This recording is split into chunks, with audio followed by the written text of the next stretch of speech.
Doom's fourth episode, Thy Flesh Consumed, was provided as an expansion in Doom's retail version known as Ultimate Doom, which was released on April 13th, 1995. Despite it being the newest episode out of the bunch, it is often skipped by most players due to its abnormal difficulty spikes at the first few maps, which makes it feel disjointed from the other episodes. Its existence further complicates the timeline of events of Doom, since it is supposed to be a prequel to Doom 2. Some fans even go as far as considering it non-canon to the overall story. That's why in this video I'll be analyzing and interpreting all 9 Thy Flesh Consumed maps based on what each of them is supposed to be, while also trying to interpret the episode's story and the events that happened between the ending of episode 3 and the beginning of Doom 2.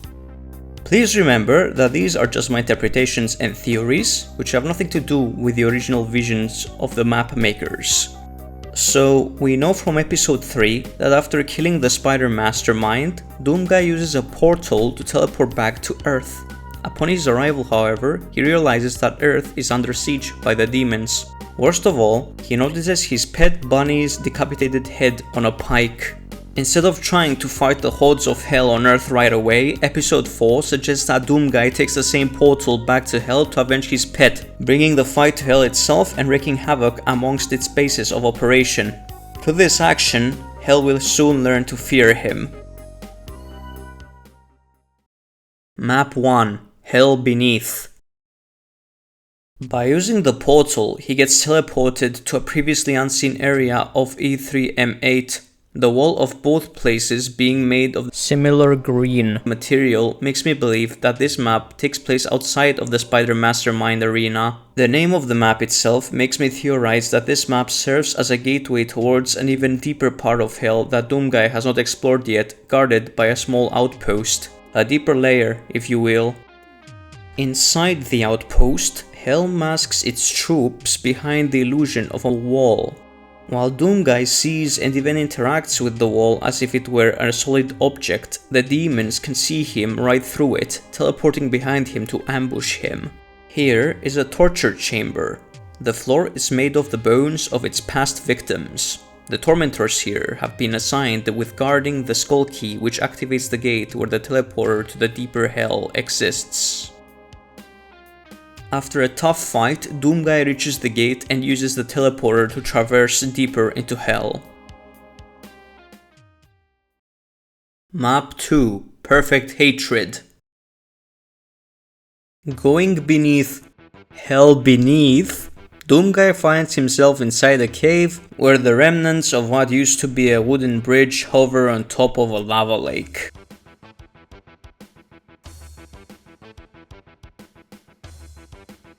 This room, made of green texture, contrasts the wooden texture that the rest of the building is made of.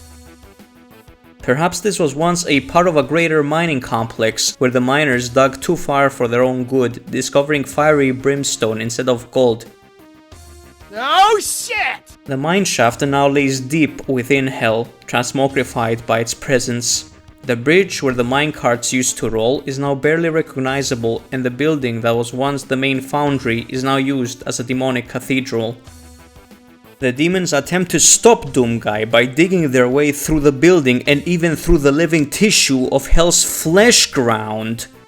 As soon as Doomguy activates this lion head, lost souls burst out of one of the bridge's remaining pylons, creating a path ahead, which leads to the opening of another cave within a cave, where the demons have prepared an ambush for Doomguy. Outside the cave, Doomguy takes the secret teleporter leading to the Cyberdemon's guard post, telefragging said demon instantly. With the Cyberdemon dead, Doomguy finds a BFG. The Cyberdemon was probably in the middle of attaching said BFG on his other arm so he can use it against Doomguy. Unfortunately for him, he left the teleporter to his guard post on. Now, on the left, there is the entrance of a demonic town. But instead of living through said entrance, Doomguy finds a secret rune that the demons use to travel to areas they have already conquered by activating a hidden terminal on the Cyberdemon's post. This rune teleports him to Map 9, Fear. Doomguy is teleported to the outside area of a decayed UAC base that once existed on Mars. I think that's what it is, due to how similar it looks to an Episode 1 Mars base. Perhaps this base floats above Hell itself, similarly to that one chunk of Deimos from Episode 2. Approaching the front gate, Doomguy spots the rotting corpse of one of his colleagues who was gunned down by former humans. By taking his shotgun, Doomguy avenges the dead Marine by killing those responsible for his death. At the center of the facility, there is a cage suspended in water. Actually, it seems like the entire facility is built on top of water. Now, why is that? Well, what if this facility was built to examine how aquatic creatures react to life on Mars? Maybe the cage is a shark cage which was used to help researchers dive into the water to observe the sharks which were trying to get accustomed to Mars gravity before the diving mechanism was broken down due to the demonic invasion. Why would they want sharks on Mars? For shark meat, of course. Fear? I bet it's a reference to the fear of sharks. Maybe some of the crates outside contain fish food for said sharks. With the yellow skull key in hand, Doomguy takes one of the facility's escape pods, which launches him into Map 3, Sever the Wicked. He lands in what appears to be a small demon town. Demon town? Yeah, where they live. The demons. It seems like Hell's primary building materials are marble and wood. The building across the lava chasm seems to be some sort of a caged sacrificial arena, probably once used to sacrifice mere humans to hordes of barons. It has fallen into disrepair and is now used as a simple fortification. Half of it looks like it is missing. The remaining baron guards the blue key. This wooden building is probably utilized by Hell as some sort of underground bunker to store its troops in. Most of the bunker is empty because the majority of the demons are busy attacking Earth. Some corpses are hanging from the ceiling like sadistic trophies that pay tribute to the demons' craving for the mutilation of the human body. The red key has been moved to a more secure area above a lava pit to stop Doomguy's rampage. Undeterred, he jumps into the lava pit and lowers the pillar. This stronghold is a separate extension of the previously seen wooden bunker, serving the same purpose, while also guarding the teleporter to the next area. Doomguy fights his way through and uses the teleporter. Map 4, Unruly Evil. He is teleported to a small outpost of Hell located near the city's walls. The small pools of lava and water give the impression that the demons don't really bother maintaining their buildings, leaving them to decay instead.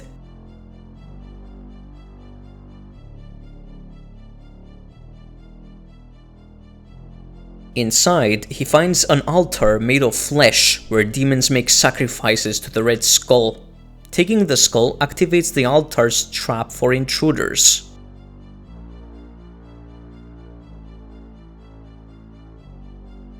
This room was probably part of a human-made military outpost at some point, judging from the rubble floating above this pit of lava. This area houses a portal that is guarded on each side by former humans.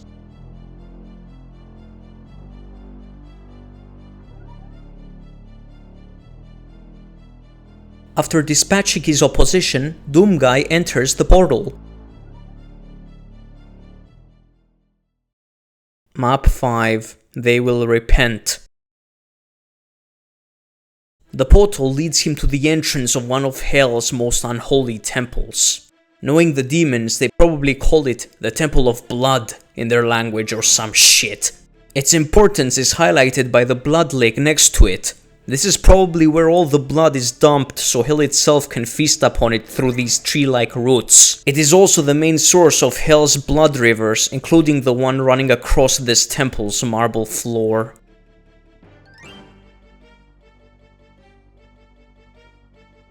Is that a blood aquarium? Even hell itself understands the concept of decor. When I first saw these toxic waste barrels, I was stumped from how out of place they looked. We do know that the demons use human technology to their own benefit, such as this hydraulic door, which was probably stolen from the UAC base at Deimos. Also, the blood from this river hurts Doomguy. A common theory suggests that the blood hurts because it is boiling. Considering the aforementioned barrels, I believe that the demons utilize the toxic waste as a preservative by mixing it with blood to keep it from spoiling and to break down any unwanted remains. The toxic waste does not seem to bother them since they keep walking on it without taking damage. Through this door, Doomguy finds another dead fellow Marine, laying on the chain gun that failed to protect him. The corpses of Marines seen so far suggest that Doomguy is not the first to discover these deeper parts of Hell. These men were once Hell's prisoners of war, but unlike Doomguy, they never managed to escape Hell. This area with the long balcony must be the main sermon area of the demons.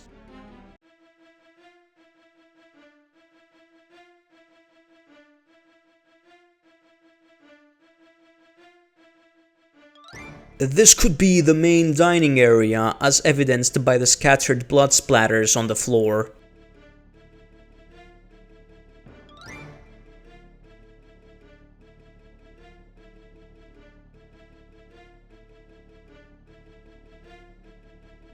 Over here, there's a marble bridge connecting more of the temple's rooms across the Great Blood River.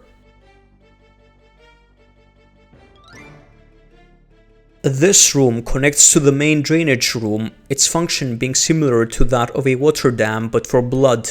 Only authorized demons are allowed to enter here. Doomguy, however, finds a secret teleporter that helps him get said authorization in the form of a yellow skull key.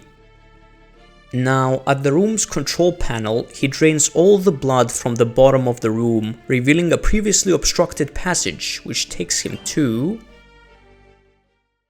Map 6, Against the Wickedly. The passage leads him to a rocky valley and then closes behind him.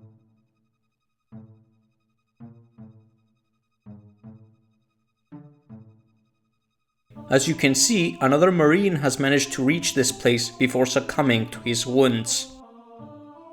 Through the valley, Doomguy comes across a demonic castle made of marble, or is that limestone? I don't know, one of the two anyways. With no drawbridge in sight, Doomguy takes a dive into the scorching lava and enters the castle with guns blazing. This hidden tunnel leads to one of the two sources of the lava which floods the castle.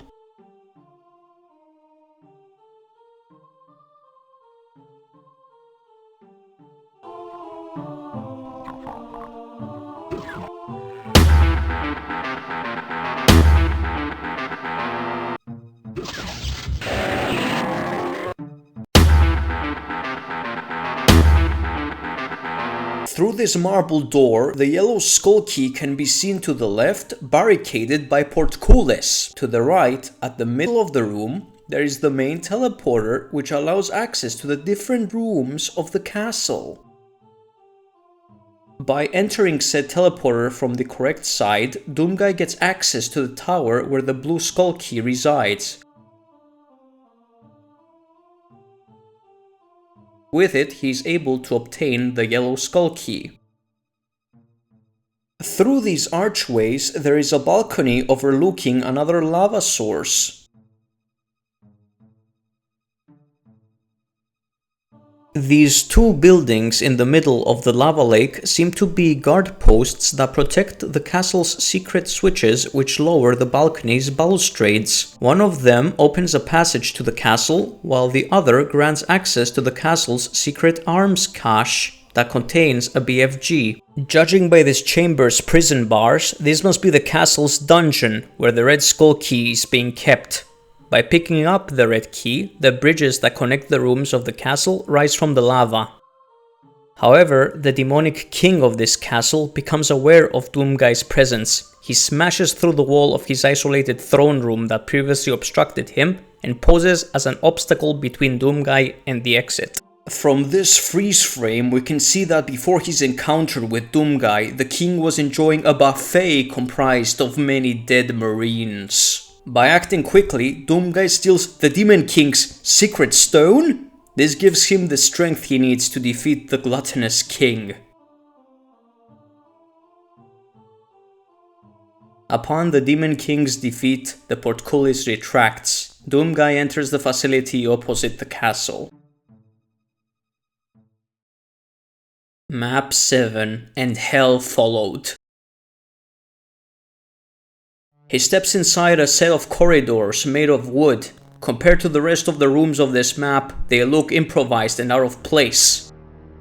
These hallucinations comprised of fake switches lead me to conclude that these corridors were made to trap trespassers. They also connect this warping cross room and this sacrificial altar room with the main facility.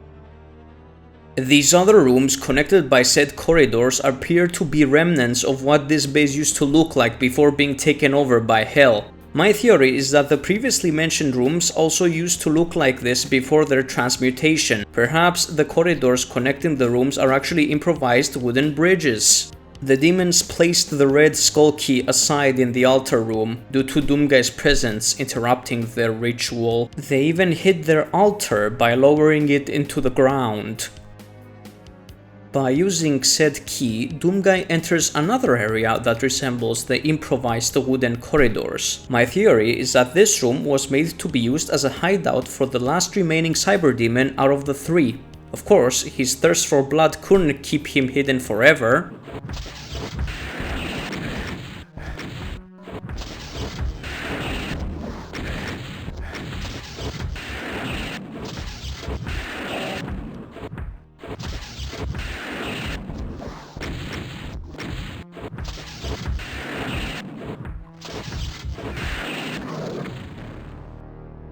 By now, I have noticed that every map with a cyber demon also has a BFG in it. Perhaps all three of the cyber demons were in the process of attaching a BFG to themselves before being interrupted by Doomguy. Through this teleporter, Doomguy is taken to a secure room in darkness where the yellow skull key is protected by an invisible energy barrier.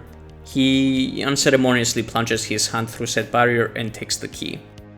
This hallway was altered specifically to stop trespassers by crushing them or by teleporting them to a room full of monsters if the crushers fail. Through the main wooden gate, we come across the main courtyard. These bloody crushers, as well as this stream of toxic waste, indicate the possibility of this facility once being used as a toxic waste refinery. Now, demons use it to refine blood by crushing corpses into puddles of blood and then pouring the remains in the stream below. The pouring sequence had stopped upon Doomguy's arrival, which is why no blood can be seen in the stream. Perhaps this is how the blood lake at E4M5 is sustained, since blood drain does not seem to be a thing in Hell. Walking through the toxic waste, Doomguy reaches this computer tower where the terminal for accessing the facility's main teleporter is protected by a big brute. Interacting with it powers up the teleporter and raises these bridges from the toxic waste. Doomguy enters the powered up teleporter and sets the travel course to the heart of Hell's operations. Map 8. Into the Cruel. The Verdant Bastion. This room's specific purpose is to receive elite demons teleported from the Blood Refinery's teleporter. Going past the gate, there is a lava lake in front of the Bastion's main entrance. To raise the drawbridge, Doomguy needs to unlock its central mechanism in the middle of the area by finding the necessary skull keys. Seems like the red one was haphazardly thrown away in the demonic locker to the right, and the demon dipshit that did it forgot to lock said locker. The locker to the left has a teleporter which brings Doomguy outside the Bastion's walls, right in front of its fortified towers.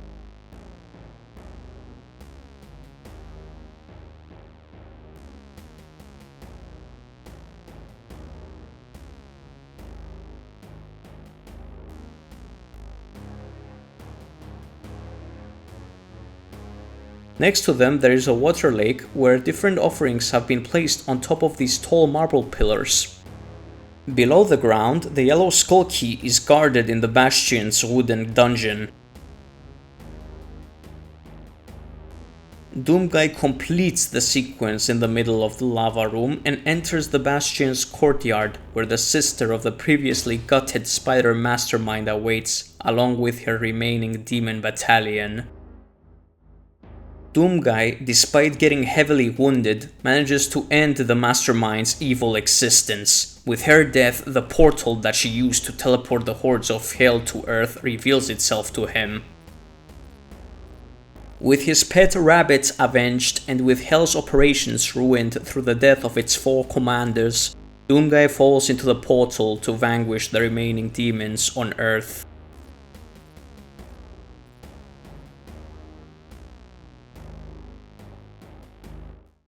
And there you have it. Personally, Thy Flesh Consumed is far from my favorite Doom episode, but since GermanPeter, the person who inspired me to make this type of videos, did not want to cover it, I've received numerous requests to also talk about episode 4, but honestly, I don't wanna. I'm not a fan of its levels, and neither do they really inspire me. I knew I had to interpret it myself before working on the Plutonia experiment. Otherwise, Doom 1 would be left incomplete. I must say, trying to understand and explain the inhuman level design of maps situated in Hell is not for the faint of heart. I feel like a madman from trying to make sense of Doom's Hell. With that said, thank you for sticking around and making it all the way to the end. If you like these sort of videos, please like and subscribe so that I know that these sort of videos are what you seek. Tell me in the comments what you think about Thy Flesh Consumed. Also let me know whether you prefer shorter videos like this one, because if the majority does, I might split longer videos into parts to make them easier to watch. The Plutonia experiment interpretation will take much longer to make, so stay tuned. One last thing, here's my previous video on TNT evolution. Go watch it, please. With that being said, thank you once again very much for watching, and I hope you will tune in next time.